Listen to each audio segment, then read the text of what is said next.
Hello everyone, welcome to your channel international English classes. आप लोगों का बहुत बहुत स्वागत है रेशनल इंग्लिश क्लासेस में। प्यारे बच्चों, आज हम लोग पढ़ेंगे प्रीपोजिशन बाय के प्रयोग के बारे में।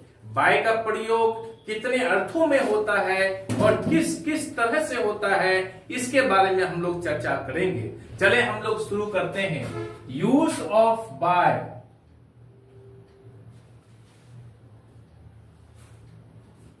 यूज ऑफ बाय, इसका पहला कंसेप्ट हम लोग पढ़ेंगे क्या? बाय का प्रयोग डूअर ऑफ एनी एक्शन, अर्थात किसी एक्शन को करने वाले के साथ बाय का प्रयोग किया जाता है। कोई काम करने वाला होता है तो उसके साथ हम क्या करते हैं? बाय का प्रयोग करते हैं। जैसे the tiger was killed by Ram. Bye का पहला क्या होता है? Doer of any action. जैसे the tiger was killed by Ram. Doer of an action यानी किसी काम को करने वाला कौन वहां पर है? काम करने वाला राम है। The tiger was killed by Ram, Ram के द्वारा टाइगर मारा गया था। That's all. यहां पर हम लोग बाय का प्रयोग करेंगे। इसमें एक चीज और ध्यान देने की आवश्यकता है। कोई आदमी है, कोई एक्शन करने वाला अगर हो, उनके साथ बाय का प्रयोग किया जाता है। लेकिन यदि किसी अस्त्र के साथ कोई काम किया जाए, उसका हम कैसे प्रयोग करेंगे? याद रहे, जिस अस्त्र के सहारे काम किया जाता है उसके साथ विथ का प्रयोग होता है, वहां बाय का प्रयोग नहीं करेंगे। जिस अस्त्र के सहारे काम किया जाता है उसके पहले हम लोग क्या करेंगे? विथ का प्रयोग करेंगे। जैसे इसी को हम ले लेते हैं, the tiger was killed by Ram. Tiger मारा गया था किसके द्वारा? राम के द्वारा। किससे? With a gun. यह गन है अस्त्र, इस अस्त्र के सहारे टाइगर मारा गया था। तो यहां पर हम लोग विद का प्रयोग करेंगे, बाय का प्रयोग नहीं करेंगे। आपके एग्जामिनेशन में क्या रहेगा? The tiger was killed by Ram by gun. Gun के द्वारा उसको मारा गया था। ये बिल्कुल गलत है। तो हम लोग याद रखेंगे, कोई काम करने वाले के साथ बाय का प्रयोग किया जाता है और जिस अस्त्र के साथ कोई काम किया जाता है वहां पर विद का प्रयोग करेंगे। ये कंसेप्ट क्लियर हो गया। अब हम लोग दूसरा कंसेप्ट को लेते हैं। दूसरा कंसेप्ट यह है कि अगर आपको पूछे, क्या पूछे?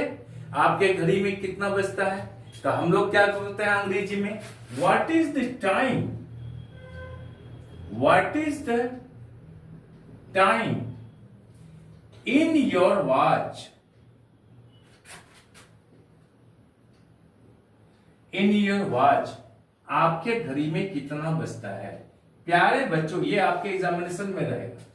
What is the time in your watch? आपको इन योर वॉच कभी प्रयोग नहीं करना है, आपको इन नहीं बोलना है। तब क्या बोलेंगे हम लोग? हम लोग बोलेंगे what is the time by your watch? What is the time by your watch? आपके घड़ी में कितना बजता है? तो आप उत्तर में कहेंगे, क्या कहेंगे हम लोग? By my watch. By my watch. It is 3 o'clock. यानी मेरे घड़ी में 3 बजता है। या इस तरह से कहते हैं, It is 9 by my watch. It is 9 by my watch. यानी मेरे घड़ी में 9 बजता है। आप it is 9 in my watch कभी नहीं लिखिएगा, in my watch कभी नहीं लिखिएगा। आपके एग्जामिनेशन में रहेगा it is 9 in my watch। इसको करेक्शन कीजिए। तो आप क्या बताइएगा? It is 9 by my watch। समझ गए? बाय का प्रयोग किसके अनुसार किया जाता है? के अनुसार, यानी इन अकॉर्डेंस विथ के अर्थ में किया जाता है। जैसे it is 9 by my watch, मेरे घड़ी के अनुसार 9 बजता है। तो यह हम लोग इन का प्रयोग नहीं करेंगे। That's all. अब हम लोग तीसरा कंसेप्ट को लेते हैं। तीसरा कंसेप्ट ये है, बाय का प्रयोग point of time, point of time सूचक शब्द के पहले क्या आता है? तक के अर्थ में होता है। तक के अर्थ में होता है। पॉइंट ऑफ टाइम किसे कहते हैं? जिससे निश्चित समय के बारे में मालूम हो। तो निश्चित समय को बताने के लिए तक के अर्थ में बाय का प्रयोग करते हैं। हम लोग कैसे लिखेंगे अंग्रेजी में? He will come back, he will come back, वो वापस आएगा by 10 o'clock। He will come back by 10 o'clock, वो 10 बजे तक वापस आएगा। अब एक संदेश आप बनाइए, या 5 बजे तक यहां इंतजार कीजिए, प्रतीक्षा कीजिए। कैसे बनाइएगा? तो हम लोग बनाएंगे वेट हियर, यहां पर इंतजार कीजिए बाय 5 o'clock, 5 बजे तक प्रतीक्षा कीजिए यहां पर। That's all. ये कंसेप्ट भी बात समझ गए होंगे। अब हम लोग क्या करते हैं? चौथा कंसेप्ट को लेते हैं। चौथा कंसेप्ट ये कह रहा है, बाय का प्रयोग के समीप, के नजदीक के अर्थ में होता है। बाय बराबर के समीप, यानी के नजदीक के अर्थ में होता है। इसका हम कैसे प्रयोग करेंगे? There is a river by the temple, there is a river by the temple, there is a river by the temple, यानी टेम्पल मंदिर के बगल में क्या है? मंदिर के नजदीक में एक नदी है। My house is by the temple, मेरा घर मंदिर के बगल में है। दूसरा हम लोग ऐसे भी इस तरह भी लिखते हैं, बाय का प्रयोग बगल में भी होता है। बगल में होता है ही सेड बाय मी, यानी ही सेड बाय मी, वो मेरे बगल में बैठा। अब ये क्लियर हो गया। अब हम लोग पांचवा कंसेप्ट को पढ़ेंगे। आप वीडियो को अंत तक देखिएगा, ताकि आप बाय का प्रयोग के बारे में कंप्लीट कंसेप्ट को समझ सके। आप इसमें कोई कंफ्यूजन नहीं रहना चाहिए। आप इसको स्क्रीनशॉट भी कर सकते हैं। आज के बाद से बाय का प्रयोग में कोई भी कंफ्यूजन नहीं रहना चाहिए।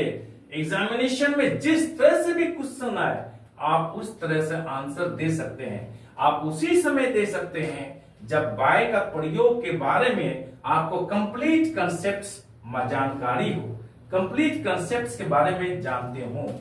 अगर कोई पॉइंट छूट जाता है, अगर उसी से क्वेश्चन चले आता है, तो आप फिर लॉस में चले जाएंगे। चलिए वीडियो का अंत तक देखिए और सारा कंसेप्ट को समझ लीजिए बाय के बारे में, ताकि कोई कंफ्यूजन नहीं रहे। अब हम लोग अगला कंसेप्ट को लेते हैं। अगला कंसेप्ट क्या है? नंबर 5। ये बहुत इंपॉर्टेंट है। पांचवा कंसेप्ट है क्या? यानी शपथ लेने के भाव को प्रकट करने के लिए बाय का प्रयोग किया जाता है। शपथ लेने के भाव को प्रकट करने के लिए बाय का प्रयोग किया जाता है। अब यहां करता है, यहां ध्यान दीजिएगा, एग्जामिनेशन में कैसे आता है। आप बोलिएगा मैं ईश्वर की शपथ लेता हूं, क्या लिखेंगे? आई स्वेयर ऑफ गॉड, मैं ईश्वर की शपथ लेता हूं।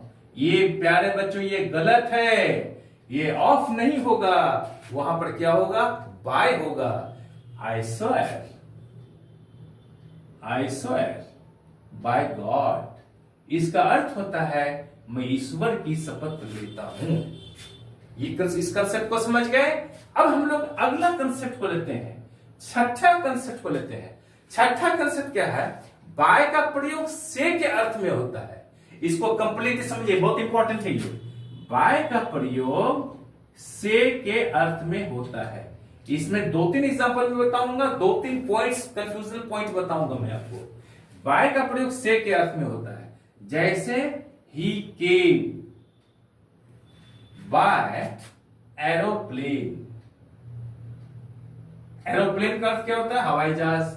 ही केम बाय एरोप्लेन, वो हवाई जहाज से आया, से के अर्थ में इसका प्रयोग हुआ।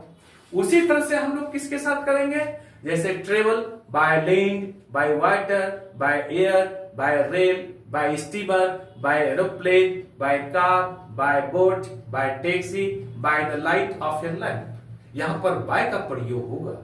लेकिन एक चीज याद रखिएगा, अगर हम ट्रेवल करते हैं पैदल, तो हम लोग यहां पर क्या करेंगे? We travel.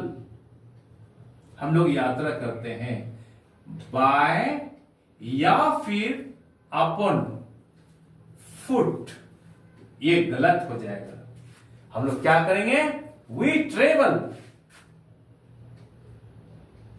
We travel on foot लेंगे हम लोग, ऑन फुट। ऑन फुट मतलब पैदल हम लोग यात्रा करेंगे। इसी तरह से अगर घोड़ा पर सवारी करते हैं, he travels on horseback, by नहीं कीजिएगा वहां पर। ठीक उसी तरह से एक अगला कंसेप्ट को लीजिए। क्या कंसेप्ट है? ये कंफ्यूजन वाला है, इसको समझ लीजिए आप, ये बहुत इंपॉर्टेंट है, इससे रिलेटेड क्वेश्चंस में आता है। क्या होता है? जब कार, टैक्सी, बस इत्यादि के पहले ए हो या फिर एन हो, या फिर ए ऑब्लिक एन हो प्लस एडजेक्टिव हो। यदि कार, बस, टैक्सी इत्यादि के पहले ए ऑब्लिक एन हो या फिर a oblique N plus adjective हो, तब क्या करते हैं?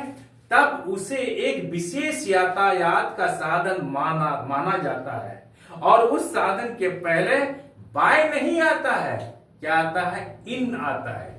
यही कंफ्यूजन सेंटेंस है। इन आता है, बाय नहीं आता है। इस कंफ्यूजन को दूर करने के लिए मैं इस पॉइंट को बता रहा हूं।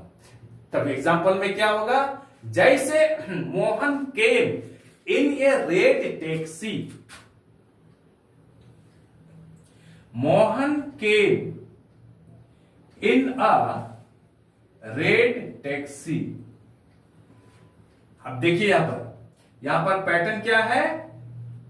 टैक्सी के पहले एडजेक्टिव है रेड, ये रेड एडजेक्टिव हो गया, और यहां पर एडजेक्टिव के पहले एन का प्रयोग किया गया है। तो यदि किसी सेंटेंस में a oblique N plus adjective रहे या फिर ए एन रहे केवल, तो उसके साथ हम क्या करेंगे? इन का प्रयोग करेंगे, बाय का प्रयोग नहीं करेंगे। यही एग्जामिनेशन में आता है।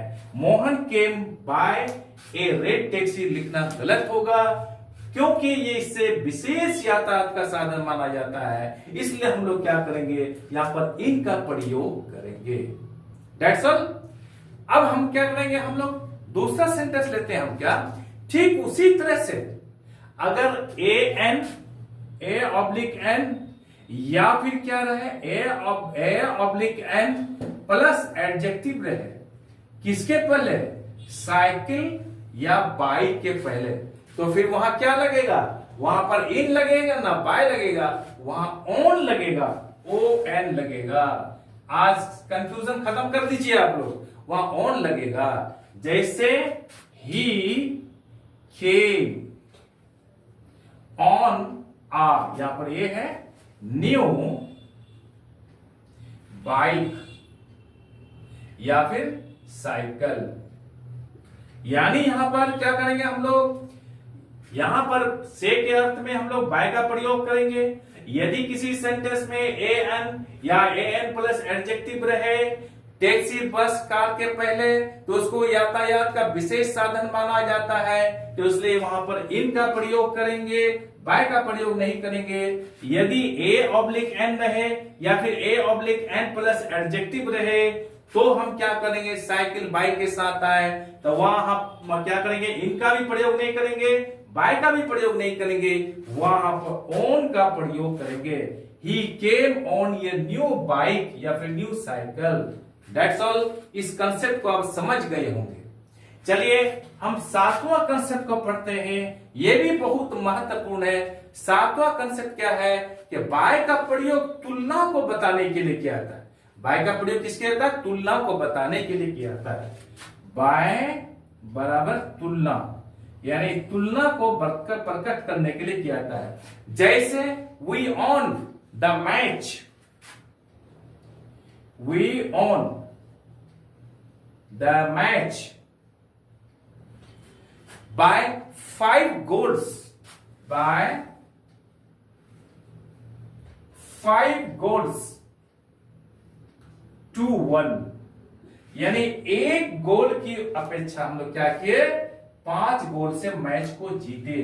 तो यहां पर हम लोग बाय का प्रयोग करेंगे। We won the match by 5 goals to 1, that's all. अब हम लोग इसको स्क्रीनशॉट कर लीजिए। अब हम लोग अगला कंसेप्ट में आते हैं। इसे अगला कंसेप्ट होगा आठवां कंसेप्ट। और देखिएगा सबसे लास्ट वाला कंसेप्ट बहुत मजेदार है, आप इसको देख लीजिएगा, उसके बाद इसको रख लीजिएगा दिमाग में, हर जगह काम आएगा आपको। और ऑर्डिनरी यानी मामूली स्टूडेंट इसको याद तो कर ही नहीं सकता है, समझ सकता ही नहीं है। जो पढ़ेगा वही आज आसानी से समझ लेगा, आसानी से याद रखेगा। चलिए हम लोग आठवां कंसेप्ट को पढ़ते हैं। आठवां कंसेप्ट में क्या है? आठवां कंसेप्ट में है ये कि बाय का प्रयोग के जरिए, बाय मीन्स ऑफ के अर्थ में होता है। बाय का प्रयोग के जरिए, बाय मीन्स ऑफ के जरिए होता है, के अर्थ में होता है। जैसे cloth is sold, cloth is sold by the metre, समझ गए? Cloth is sold by the metre, यहां पर हम लोग बाय का प्रयोग करेंगे। एग्स आर सोल्ड, एग्स माने अंडे, आर सोल्ड, अंडे बेचे जाते हैं कैसे? बाय द डजन, डजन के हिसाब से। वी बाय पेट्रोल, हम लोग पेट्रोल खरीदते हैं, BUY buy petrol, PETROL, we buy petrol by the litre, by the litre. ठीक उसी तरह से हम लोग लिख सकते हैं grains are sold by the kilogram, that's all. ये भी कंसेप्ट क्लियर हो गया। अब नौवां कंसेप्ट क्या है? बाय का प्रयोग से होकर गुजरना, होकर गुजरना के अर्थ में होता है। जैसे he came by the field, he came by the field. दूसरा एग्जांपल, हम लोग स्कूल के बगल से होके गुजरे हम लोग, तो we went by the school, यानी स्कूल के बगल होके हम लोग गुजरे, वही होकर गुजरे हम लोग। 10वां कंसेप्ट ये है, 10वां कंसेप्ट बहुत इंपॉर्टेंट है। शरीर की किसी अंग के साधन के रूप में प्रयोग होने पर उसके साथ बाय का प्रयोग किया जाता है। शरीर के किसी अंग का प्रयोग किसी साधन के रूप में हो तो उसके साथ बाय का प्रयोग करेंगे। जैसे आई cot him, I cot him by the neck, यानी यहां पर बाय का नेक, बाय का प्रयोग होगा, यहां पर फ्रॉम का प्रयोग नहीं होगा। By the neck, I cot him by the neck, मैं उसको गर्दन पे पकड़ा। दूसरा example, he was hit by the leg, he was hit, उसको ठोकर मारा गया, कहां पर? बाय द लेग, पैर में ठोकर मारा गया। That's all. 11वां कंसेप्ट हम लोग लेते हैं जो महत्वपूर्ण है। 11वां कंसेप्ट, बाय का प्रयोग ड्यूरिंग के अर्थ में होता है। ड्यूरिंग, DURING, ड्यूरिंग के अर्थ में होता है। जैसे कहां पर होता है? डे तथा नाइट के साथ होता है। जैसे the sun shines, the sun shines by day, the sun, यहां पर साइंस लिख दिया, the sun shines by day, the moon shines by night, he works by day. यहां पर क्या करता है, बाय का प्रयोग ड्यूरिंग के अर्थ में किया गया है। लास्ट कंसेप्ट हम लोग पढ़ेंगे जिसके बारे में बता रहा था कि बहुत इंपॉर्टेंट है। राधा अकेली बैठी है, राधा अकेली बैठी है, इसका कैसे प्रयोग कीजिएगा, राधा, ध्यान दीजिएगा, राधा अकेली बैठी है, Radha is sitting bye herself, Radha is sitting bye herself, मैं अकेला बैठा हूं, I am sitting by myself। याद रखिए इसी सेंटेंस को। अब ये कहा है मैं अकेला हूं, मैं अकेला हूं तो क्या कीजिएगा, I am all by myself, I am all by myself। यहां हर जगह बाय का प्रयोग किया गया, मैं अकेला हूं, I am by all, I am all by myself, I am all by myself, वो अकेली है, सी इज ऑल, वो अकेली है, she is all by herself, by herself. That's all. I am sure कि आपको ये video अच्छी लगी होगी। आज हम यहीं तक लगते हैं, आप चैनल को लाइक और सब्सक्राइब कर दीजिए और बगल वाले बेल आइकन को दबा दीजिए, जिससे कि हर आने वाला वीडियोस आपको मिलता रहे। आप लोग स्वस्थ रहे, पढ़ते रहे, आगे बढ़ते रहे। बाय।